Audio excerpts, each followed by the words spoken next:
Hey guys, how's it going? I asked the question to my community, what is the most underrated kayak fishing accessories? If I happen to miss something, or you think something I said sucks, add that in the comments below, and so we'll go ahead and hop in. Number one, I was trying to think of the thing that really I use every single time, but really don't think about a whole lot. And to be honest with you, it's these guys right here. These are the Yak Attack Pro Mega rod holders. And right now, the rod holder, I had to take it out because I had to put the camera in so I can shoot this video. But I use these every time I change my line. I just stick them right there. Those things are pretty awesome. Yak Attack's a solid company. I have a lot of Yak Attack product on my Yak. This isn't a promo by any means. I've never even reached out to the company before. But like the Yak Attack Pro Megas, those are the ones with the two adjustable kind of points, and so you can move it around. I also love using it for trolling.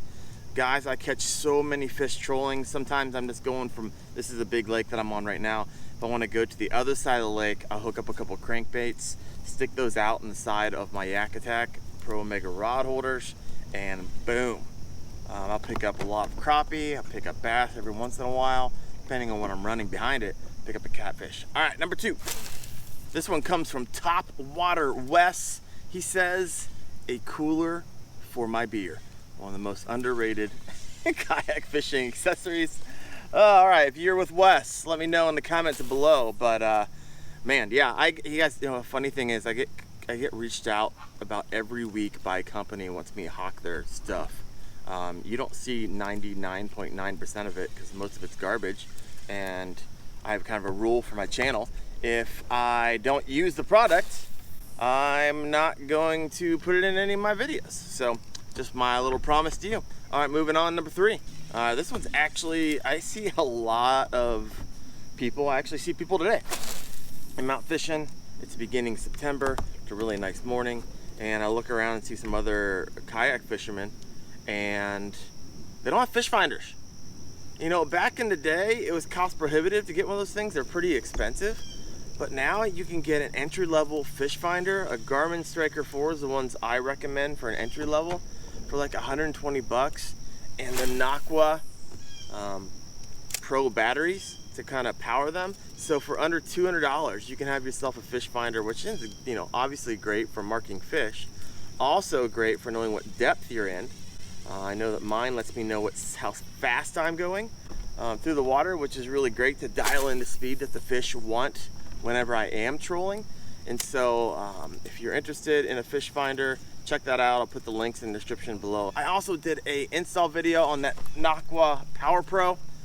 So if you're interested in that, I'll throw that in the description below as well. Moving on to the fourth most underrated kayak fishing accessory. This one comes from you guys. What do I got here? Oh yeah. Absolutely ridiculous. God, freaking tree. Hear that? All right, this one comes from New Canoe. He says, I can't believe how many people don't carry an anchor. And you know what? I get that. I don't carry an anchor because I am pedal powered. I'm always on the move. But if you're paddle powered and you want to stay in one place, I can see why anchor makes sense, especially because they're so affordable, they're so cheap. Heck, I know you can just make one with some paracord and a weight, and so it might be the way to go. Actually, one of my most popular videos is a video on kayak fishing hacks that you can get from Walmart, not in the fishing aisle. So if you want to check that out, I got a pretty sweet setup of how to make a DIY anchor that is retractable. All right, moving on. Next one is a kayak crate with rod holders with a bungee top. I see a lot of guys. Oh, look what we got here. Look what we got here. Sorry, you have to wait on this tip. Oh, you piece of garbage. Oh, just thinking to myself, how awesome would it be if I caught a fish while doing a video? I did catch a fish, like a schlep. I lose it. Not a bad one either, not a 2-pounder. You're just gonna have to take my word for it, or I'm gonna have to catch another one. If you buy these straight from a store, sometimes they can run $150 plus. And so I did a video on how to make one of these, real simple, and it's the ones I have right back here. Hold 6 rod holders for the night. You can kind of adjust them. That was kind of design. I think my favorite part of it, to be honest with you, is the lid and the bungee on the back of the lid, which is nice for just throwing stuff back there. And so when you do lift the lid up, it all doesn't fall to the back of your kayak or in the water. All right, moving on. All right, this one comes in from Solo Canoe as well. Thanks guys for making all these posts. This one kind of hurts me a little bit to say, because I did a video that kind of made fun of this particular kayak fishing accessory. And well, I had a lot of people tell me, I use this thing every day. It is the brush gripper. Now, I don't use it because I think it's just where I fish, but you know, I think I come around to understand that a lot of people have a use for it. Fish rivers, fish mangroves, fish all that type of stuff. So let me know in the comments, do you own a brush gripper? 1, do you own it and you never use it? Or 2, you own it and you use it all the time? So let me know. All right, moving on to the next one. This one is mine. It's kind of a weird, it's not really a kayak fishing accessory per se. It is something you use while you're on your kayak. So I'm gonna say it. Polarized glasses, folks. If you don't have polarized glasses, you are putting yourself at a serious disadvantage, especially in the sunny days. If you have a pair of glasses and you wonder if they're polarized or not, simply stick them up to your screen, turn them 90 degrees, and if your lenses go black, well, you got polarized glasses. That's great. So you can use those out in the water. It's gonna help you reduce those glares.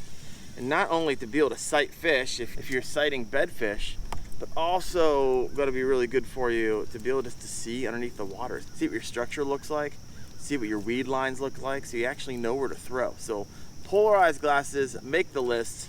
Not really a kayak fishing accessory, but I'm throwing it in there anyways. You know why? Because it's my video. I can do whatever I want. All right, next one comes in from Buff Bass. Hey brother, how you doing, man?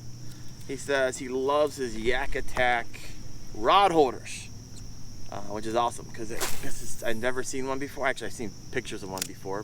So I guess how it works is you just stick your paddle in it and boom, it kind of locks it in. You don't have to worry about like setting bungees or anything like that. So solid ad, underrated, probably. I don't own one. Maybe I should look into one. Maybe Yak Attack should send me one and I'll do a demo for everybody. Yak Attack, send me one. This one I use all the time, guys. Right here. Looks like a brush gripper. It is not. It is a fish grip. And I love the fish grip for a couple of reasons. 2 scenarios I'm using this, and I hope to use it all the time because if I catch a pig, like a 5-6 pound monster, what I'll do instead of let him beat himself to death in the bottom of my kayak, I'll hook him up on the fish grip and I put him back in the water so he can swim around till I get my camera ready and my videos and all that stuff and he's done. So he's not bouncing around or potentially jumping out of my kayak. So the other scenario is sometimes when I'm bass fishing, I will catch something using the Ned rig. I'll catch walleye, a toothy critter. I'll catch a dogfish. I'll catch a giant catfish. Things you don't want to lip necessarily, and that's what's really nice to have a fish grip on board. Just kind of sits there on the side. Whenever I need it, I grab it, and I think it's underrated because I don't see a lot of guys carrying them around. Moving on to the next one. Guys, I want this fish again that I lost. Let's see if he forgot that I came through here. And let's see if I can get him again. Sitting over here in the grass. All right, the next underrated kayak fishing accessory comes from T-Dub127. He says a PDF, in my opinion, is the most underrated and underused accessory. I think this is followed up by John Baker. He said most people have, it's only a kayak attitude. So let me know in the comments below. Obviously, I have my thoughts on it, considering I'm not wearing one right now. It is right behind me in the seat, and it will automatically blow up. But I know the arguments for and against that. But let me know in the comments below. Do you wear, no judgment also, do you wear a kayak personal flotation device while you kayak fish? All right, let's have that argument down there. Let everyone get all riled up. I got an accessory for you. You guys are gonna like this one. I don't see hardly anybody doing videos and stuff on this bad boy. It's the tethered fingernail clippers right here. Guys, I use these like every time I change out some type of lure when I'm cutting the tag ends or I need to remove some braid that's knotted up on the end of a lure. Those things are really nice to have just right there, tethered to my kayak. This one comes from Low Life. Oh, I got lucky. I just got caught in a tree and I pulled it out. This one comes from Low Life 74. Essentially says rudder control, because mostly the $1,200 or less kayaks do not come with them. I can hear you there. I'm not sure if it's an accessory, but if you haven't had a rudder control, but I definitely see that, because I have a kayak without a rudder control and I have a kayak with a rudder control, and the one I'm on right now, it's really nice just to be able to kind of turn my rudder to the left, turn it to the right, and make some real minor adjustments. Keep your kayak steady and stay in position. So I hear you there. All right, moving on. All right, next one's mine. It's a landing gear, guys, especially if you have a very heavy kayak. I'm trolling right now because I'm going to my next spot. It's across the lake. Like I said, hopefully, maybe I'll pick one up. I'm marking 20 fish on my fish finder right now, so we'll see if these crankbaits pick them up. But that landing gear is great. You can buy it that's specific if you have a fishing specific kayak and you have kind of these track mounts on the side. Native has some great landing gear that I highly recommend. The reason I love it is because it's got pneumatic wheels. When you hit those rocks or any kind of corner of the concrete, the wheel is going to take the brunt of the force. It's not going to send it up to your kayak. You can also go to Walmart and buy some sea tugs. I've used those as well. They work pretty well, not pneumatic, so every root you hit, it's kind of boom, pop it up to your kayak, and potentially it kind of makes it loose. So not a huge fan of that, but it is more cost effective. All right, the next one comes from Richard Souza. He says the stakeout pole, underrated kayak fishing accessory for him. He said he doesn't carry an anchor, and as long as he's in 7 feet of water or less, he's good to go. So let me know in the comments below, do you carry a stakeout pole or power pole? Is that how you anchor your yak in order to fish? I'm actually really curious. Let me know. The next one is the under the seat storage for your kayaks, followed up by Zip Zip. He said the same exact thing. Great minds think alike, Zip Zip. Thank you. But this guy has 18 compartments, 2 drawers, fits under. I'm in this thing 7, 8, 9 times a trip. And it holds all my soft plastics and all my terminal tackle that I easily want to have accessible to me all throughout the day. So I love it, big fan. I'll throw it in the description below. On this particular kayak, you actually need 3D printed seat risers in order to get that under there, but man, pretty cheap and you will be happy. It beats the crap out of turning around every 5 seconds trying to find in your kayak crate that hook or that lure. So you can kind of plan out the night before by having all the lures you want to try out in your under the seat. You can just quickly go under there and grab them. All right, this one comes from CR Skies. He says electric trolling motor, and to be honest with you, I would be really happy to have one right about now. But last time I priced them out, I was actually pricing out the Bixby. It's $1,100 for that bad boy. That's about as much as I spent for my kayak, period. So let me know in the comments, do you have an electric trolling motor? Do you love it? What don't you love about it?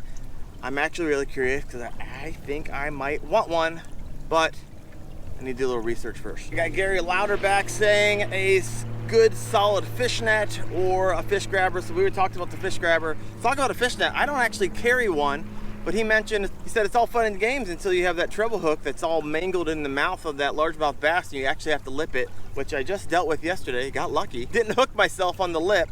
And so I could see the benefit of having a net. I just something about reaching in the water, lipping a bass, pulling it up over the side that I personally love. But also I know in tournaments you don't want to lose bass, you don't want to mess around. So I understand why you need a net, and a good quality one too. So whenever you do get those treble hooks in there, those don't get caught in your net. So those rubberized ones I would imagine would be nice. All right, in your opinion, did I miss any? Let me know in the comments below. See ya.